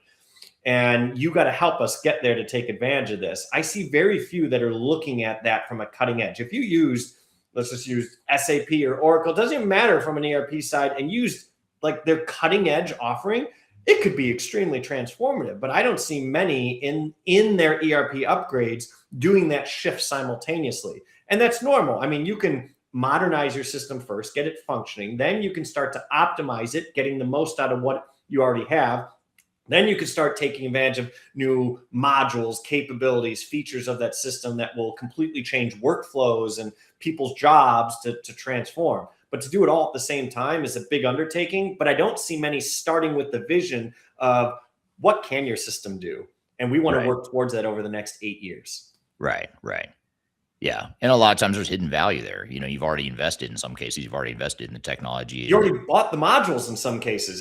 You're not using them. Yeah, exactly. And it doesn't necessarily mean you need to go find new software and implement a new set of shelfware. You already have the shelfware that's been sitting there. You just aren't getting the value out of it. So it's a great point. I want to jump ahead and bring this all full circle. I'll jump ahead to a question that there's a lot of questions we didn't get to that I wanted to ask. So, which means, of course, we need to have you back on because we only got through about half the questions I had for you. And I know the audience has more questions too. But if we were to wrap this up and summarize, and you had to give manufacturers one piece of advice, or maybe I'll let you have 2 or 3 if you want, but a couple pieces of advice you'd give to manufacturers to focus on in the next 12 to 18 months, what would that be? I'm going to give 2 different answers here. First is I always like to start with everyone making sure that they have the right art of the possible and the right art of the practical. And I like using this term. Everyone in the world should have the same view of the art of the possible. What can be done based off the technologies today? And that art of the possible is constantly evolving as new things come out. But you need to know what the art of the possible is. If you don't have a clear agreement across the teams making the decisions, you're always going to limit what you can do. The art of the practical is what your company realistically should do within that art of the possible. And that will be different for every company based off your maturity, your goals, your industry, a whole bunch of different factors. But what I see happen is a lot of companies, they start to develop their art of the practical, their vision down here, thinking that it is the art of the possible. When I have to go, no. You can do this. You're down here. So you've already handicapped and limited yourself before you ever started because of the vision of what you think can be done. It's okay if this is what you do, but don't do it because you think that is cutting edge and leading and what's possible. No, it's just what you're doing. This is what's possible. So the first is understanding everyone in the world should have that same art of the possible. And then everyone needs to have their own unique art of the practical for what their company is going to do. So that's more of a visionary thing, but educate yourself, spend the time as a team to make sure we're all talking about what the same thing looks like at the end. What can we do if we use all the technologies today? And the second is just more of a practical thing to do is you need to work on the data and architecture foundation that is going to enable intelligence across your operations. Because everyone's wanting intelligence and they're realizing that you're going to be just limited if you don't have the basics in place. And this includes just to start, get your data accessible and contextualized. Just at a bare minimum, that's a massive project. I'm underplaying the level of work that's required, but that is a project that if you justify it the right way, if you understand how it links to all the different transformation initiatives you can do, it should justify itself in a heartbeat. Because that one project in itself won't really provide much ROI, but is going to enable so many other projects to be possible. And if you present that in the right way, you need to start working on that project now. If you don't have a modern, updated data architecture and network and infrastructure in line, I don't know why you're doing any of your other projects. Right. Sounds like you've got bigger fish to fry and maybe focus on those. Well, thanks very much, Jeff, and thanks to the audience for the great questions there. I really enjoyed the conversation. We'll definitely have to have Jeff back on to talk about the stuff we didn't get to, but that was a good starting point for us to unpack Industry 4.0. We've got a lot more to cover. We're going to unpack that conversation a bit more. We're also going to get into everything you need to know and the things you need to watch out for as you evaluate potential ERP and technology solutions. We've got a lot more to cover. Be sure to stick around. We'll be right back with more Transformation Ground Control.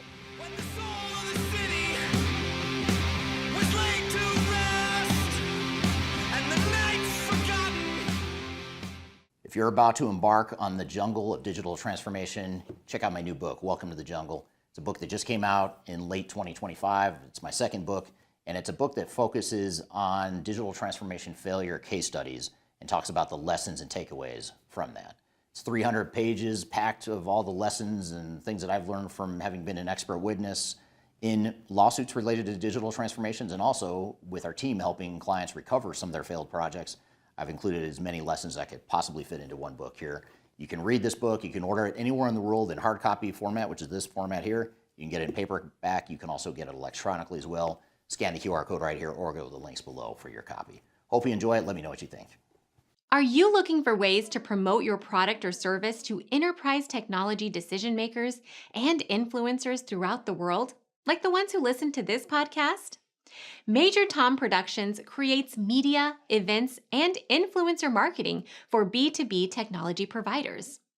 Our productions are exciting, educational, disruptive, and effective. Most importantly, they create results. Our content is unlike any other in this industry, engaging, influential, and trusted by technology buyers and influencers throughout the world.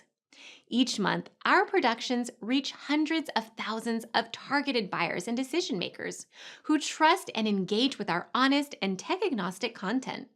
With long-tail viral results and engagement with our content, Major Tom Productions provides a way to reach your target market and create awareness, calls to action, and a connection with potential customers.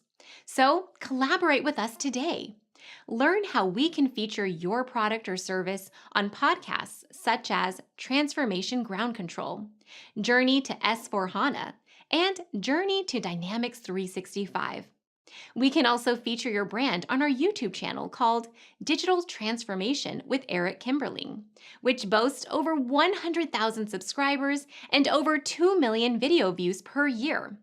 You can also participate in our in-person events, including our Digital Stratosphere Conference. Contact us today to learn more.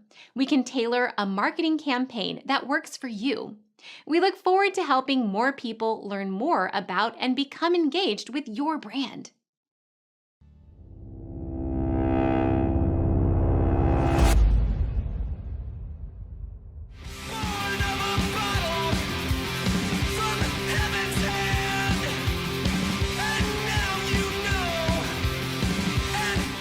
Hello, welcome back to Transformation Ground Control, episode number 265. My name's Eric Kimberling here with Darian Chwialkowski. And Darian, we just had Jeff on the show. We talked about Industry 4.0, manufacturing, transformation, ERP, all kinds of stuff related to Industry 4.0 and manufacturing. What were some of your thoughts and takeaways from that conversation? Yeah, I really enjoyed the conversation. I think there was a lot of really great points, but there was a couple that really stood out to me. The first was the distinction between the art of possible and then the art of practical. Yeah. I think it was a really clear way to explain something that I think a lot of organizations can struggle with.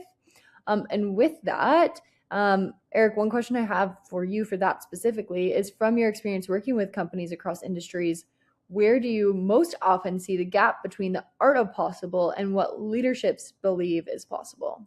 Yeah, I think it's two different ways of looking at things. One is to look at what you already have and figure out how do you incrementally improve things. And that's where I think most organizations start, versus more of not a clean slate approach, but more of a let's look ahead. Let's look beyond what we're encumbered by right now with our current systems and limitations and knowledge. Let's look at how can we totally transform the way we do business? And I don't know that necessarily either one is right or wrong. I think it's just a matter of, to Jeff's point, making sure that you have alignment and you're all on the same page and rolling in the same direction on how you accomplish that. So I think, yes, Art of Possible is more of a clean slate, more of a long-term, bigger picture, probably a more swinging for the fences or a quantum leap improvement to your business. Whereas the traditional way of thinking about it is more incremental. And that's okay for like a risk averse company or one that is moving deliberately slower than some other organizations. But if you're an organization that's really trying to outdo your competition, or if your industry is being severely disrupted and you're at risk, your current business model is not going to sustain the business, then you probably need to take more of a art of the possible approach, where you're taking more of that quantum leap, big picture approach. Yeah. Absolutely. The other thing I really liked about the conversation was the idea that transformation starts and ends with people. And even though like installing new systems or implementing new technologies, um, that doesn't really change or automatically change the way that the company operates as a whole. So with that, Eric, when organizations start transformation initiatives, what are some early signs that they are treating it like a collection of projects instead of a true operating model transformation? Well, I think if there's not an overarching program management office that is directing traffic on all these different projects, then you're probably more likely to be the organization that's just, a random haphazard collection of projects that maybe are sort of moving in the right direction or in the same direction, but in many cases they're not. So I think if you do have an overarching PMO and someone or some group of people within the organization that are managing all these different pieces, then you're more likely to keep everyone in sync and make sure all these projects work together towards the same set of goals and objectives. Too often it just becomes too fragmented throughout the company to where different people are doing different things and going in different directions. But that's why a lot of organizations are leveraging our help to institute more of a PMO approach to like, let's put an internal PMO in place so that you can be the one to manage all the different vendors and projects and system integrators, and you can have more ownership, control, accountability, and just efficiency, between all these different projects. Yeah, absolutely. And one last question to kind of wrap up this entire conversation. For you, Eric, looking ahead into the next 12 to 18 months, what do you think will separate companies that successfully move towards Industry 4.0 from those that continue to struggle with transformation? I think Jeff said it best. I mean, it's the ones that can tie together all these different pieces and parts that they've been accumulating and working on over the years. And in some cases, they're just now getting started on accumulating some of the bits and pieces. But it's looking at all the different moving parts, everything from the data and architecture, which he started the conversation by talking about data and architecture. We didn't talk a lot about process improvement, but being more deliberate about, to your point, the art of the possible within your process improvements and using the business processes to drive the technology rather than just hoping that if I put in new technology, that's going to lead me to Industry 4.0. And then last but not least is the people side of it, the human change management side of things is everything from designing what the jobs are going to look like, how they're going to be impacted, and helping navigate and manage people through the change, which, by the way, spoiler alert, that's the part that takes the longest and is the hardest to do. So that's probably going to be on the critical path of how fast you go through a transformation is how well you handle the people side of it. So I think it's a combination of looking at the technology, your business process improvements, and then the people / change management side of things. And within all that, making sure that it all ties back up to an overarching, clear, deliberate strategy that ties to some non-technical set of objectives. It's more focused on your overall business strategy. So it's easier said than done, but if you can do all those things and tie all that together in a neat package, then that's going to be a lot more likely to succeed than the ones that don't do that. Yeah, absolutely. Well, what a great conversation today with Jeff. It was great having him on. Yeah, it was a good conversation. We'll definitely have to have him back. And I love talking about manufacturing stuff, and he's a great guest to do it. So thanks to him for being on. And we're going to shift gears now, though, and talk about software selection and all the things you need to know and the biggest mistakes that are often made during the software selection process. As we talked about earlier in this episode, we as a company at Third Stage help a lot of our clients through the software selection process. Some companies hire us after they've already selected software and they just need help implementing, or they need help setting up their PMO, their change management. They need help implementing the project. In some cases, they're hiring us to help remediate or recover a failed project.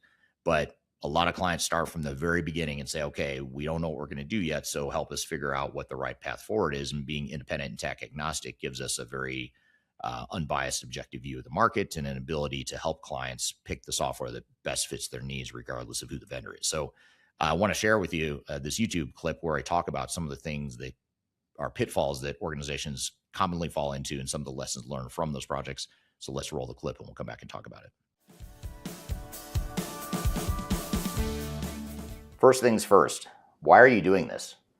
Sounds simple enough. You may wonder what in the world I'm talking about, but it's amazing how many organizations cannot answer the simple question of why are we evaluating new ERP software?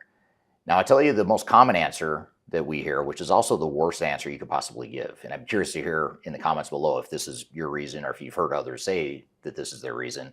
And that is because we have to, because our vendor is discontinuing the old software that we're using now.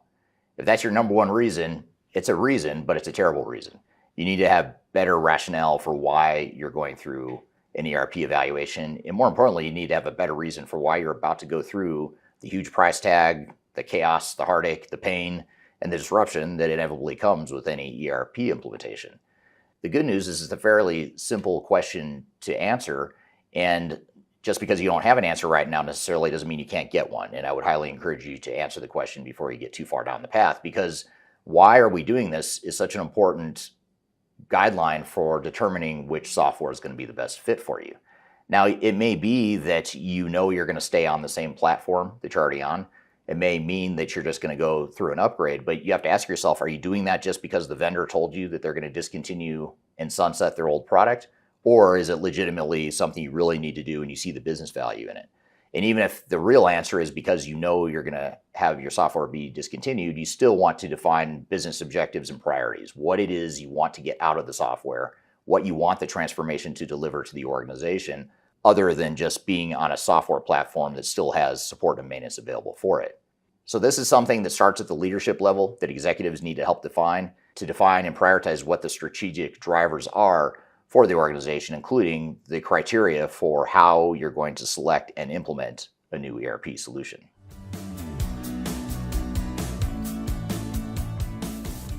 When we're helping clients through their evaluation process, we commonly will come up with a list of hundreds and sometimes even thousands of potential business requirements. And it is really easy to get lost in analysis paralysis when you have that many requirements. Those requirements will all become important at some point during your ERP journey, but they're oftentimes not important in the initial evaluation. Let me explain what I mean. If I'm going through the process with a client and with our team doing a requirements analysis, and I'm trying to understand what the business needs are, what the drivers are, we're going to capture every single requirement regardless of whether or not it's something that's critical to the evaluation process. Largely because every single requirement is going to be important from a requirements traceability perspective later on when you go to implement the software. But more often than not, we find an 80-20 rule applies in that 80% of the business requirements are probably going to be able to be handled pretty well by most ERP systems that are out there. But there's that 20% of your business that's different. It's your differentiator, it's your secret sauce, it's that customer-facing side of things that make you different, it's the product-facing side of things that make you different. Those are the things that can really separate and differentiate different ERP systems in the market. And those are the things you want to focus most on, those deal breakers that are things you know you have to have. And not only are they things you have to have, but they're things that not every ERP system has. So this is where having outside expertise can help, because if you have a list of 1,000 business requirements, you're probably going to want to get that list down to 1 or 200 and focus on those 1 or 200 requirements and evaluation criteria rather than trying to analyze all 1,000 plus different requirements. So that's the first thing, is understand what your deal breakers are before you get too far into the evaluation process.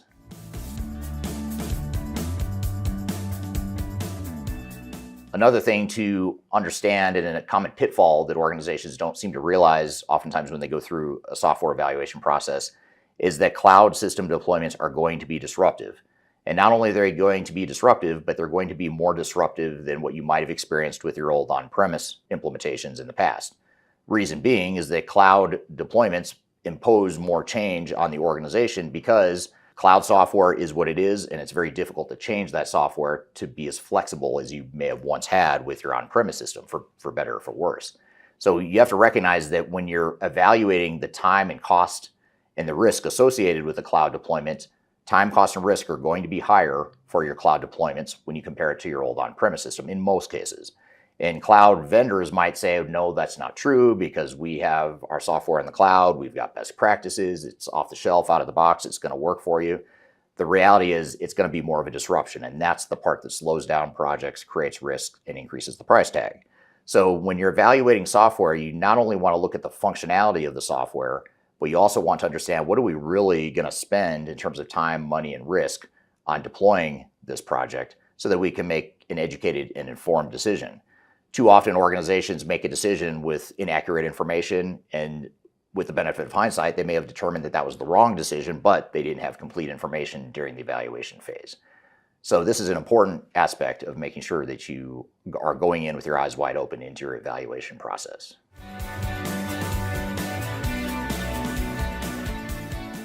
Another thing to consider as you're evaluating potential software systems is fully understanding the deployment model of the technology, especially in today's day and age where we're in a sort of transition from a lot of on-premise systems moving to a version of the cloud. And this is a big pitfall because a lot of times organizations sign a contract, go to deploy the software without fully realizing or understanding what type of software it is they're buying. Software vendors themselves in many cases are transitioning. So they may show you one thing, but then deliver or sell to you something different when it comes time to sign the deal and get started on the implementation. And so it's important to understand the three different basic deployment models. The first model is on-premise, and this is the historic model of deploying ERP systems where you install the software on a server within your four walls, within your IT server room, and you can do whatever you want with that software, for better or for worse. Most software vendors are moving away from that model, but there's still a certain number of software providers that do provide on-premise solutions in part or in whole. Sometimes they'll have certain modules that are still on-premise. Other times they'll have a hybrid of both, which leads us to cloud. Just because the software is in the cloud doesn't mean that all cloud solutions are created equally. You have two different primary types of cloud solutions. You have private cloud, which is sort of a middle ground between on-premise and fully public cloud, where you still have your own version or instance of the software, but it's hosted in someone else's cloud, whether it be your software vendor or Azure or Amazon Web Services or whoever it may be. This allows you to have cloud technology, but also the flexibility to customize and change the software that you may have been accustomed to with your on-premise model. And then finally, the third model is public cloud, where it's a public version of the cloud. It's usually multi-tenant, to where you have multiple companies that are using the same software, protecting your data, of course, but the same core software is being used across all the different customers that are using that solution. This is the least flexible of the three options in most cases. And that's important to know, because if there are deficiencies or gaps between what that public cloud solution can do versus what you think you need, that's going to be a lot more disruptive and hard to navigate than if you were going with a private cloud or an on-premise model. So that's one of the big pitfalls, is fully understanding what modules and which capabilities within your software solution tech stack are within each of these three buckets, because that will materially affect not only the level of fit with your business operations, but the level of flexibility and the cost and risk associated with that deployment.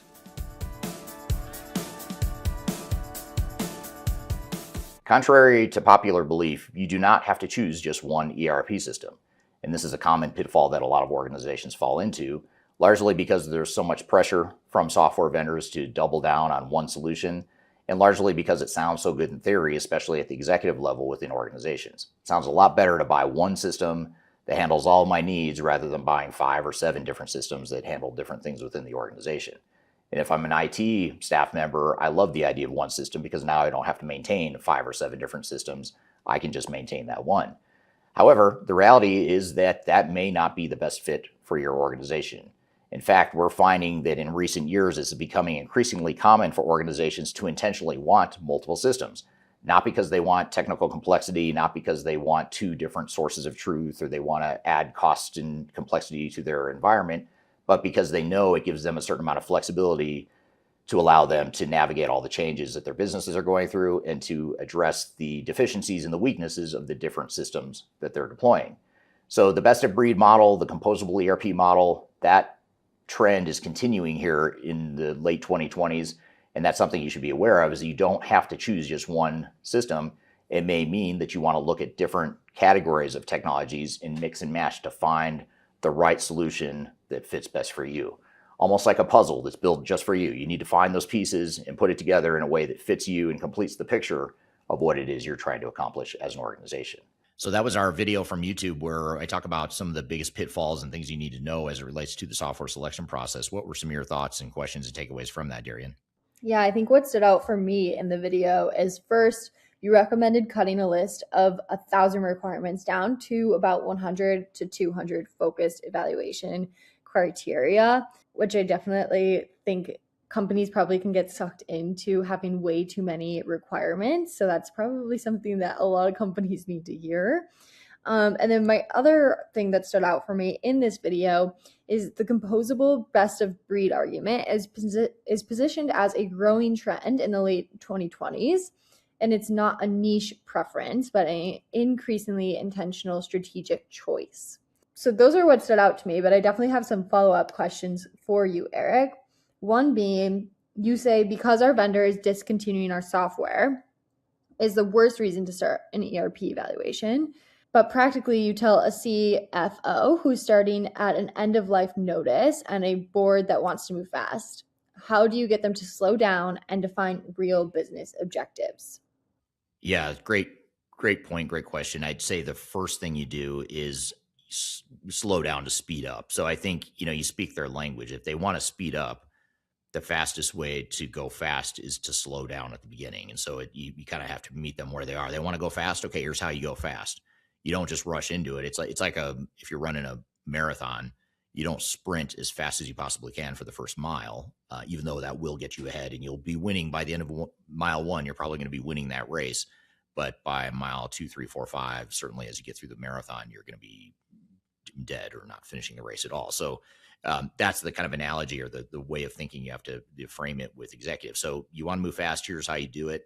The best way to move fast is to get things right up front, to get the blueprint in place, the processes laid out, have a realistic plan, make sure you have the right resources lined up, make sure you have governance over your outside vendors and system integrators, not the other way around.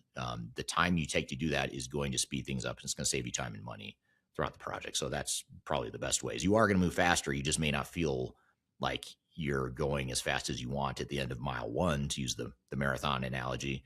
Maybe you're not quite winning the race yet, but you're pacing yourself. And by the time you get through the race, you're going to be well ahead because you paced yourself and you had a plan, you conditioned for the race, all that stuff. Yeah, absolutely. And the last question I have is, I think, in my opinion, it's going to surprise a lot of people in the video that you mentioned how cloud is actually more disruptive than on-premise. Can you give a specific example, obviously without naming a client if you don't want to, of a cloud migration that was dramatically more disruptive than anybody expected and what the root cause of that was? Yeah, I'll talk about one client right now that we're working with. It's a large construction company in the U.S., and they're moving from an old on-premise legacy system to SAP S/4HANA public cloud.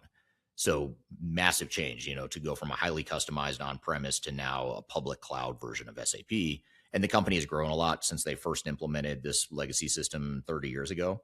So they've gone through a lot of changes. They've grown. They've outgrown that system. That system is clearly no longer the right fit for them. And they chose S/4HANA and then hired us to come in and help do the phase 0 planning for the S/4HANA implementation. And now we're helping them with the program management. We're doing the change management. We're helping manage the system integrator and all the other stuff that goes into a big SAP or ERP project.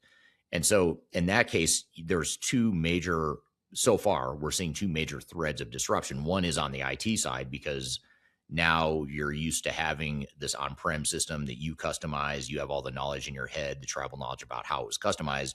Now you're forfeiting that knowledge and deferring now to a vendor who's provided an off-the-shelf cloud solution where now they control the clean core and the upgrades to the software and all that stuff. So that's a big IT disruption. It's a big change management issue. But from the business perspective, it's arguably even bigger, the impact to them, because now you're used to getting whatever you want in this highly customized system. Now you can't get what you want if you're a business person. You've got to defer to some degree, at least, to what the software can and can't do, the pros and cons, limitations. And it just imposes just a massive amount of change to the team members. And in fact, just yesterday, I was meeting with the CIO of this exact company.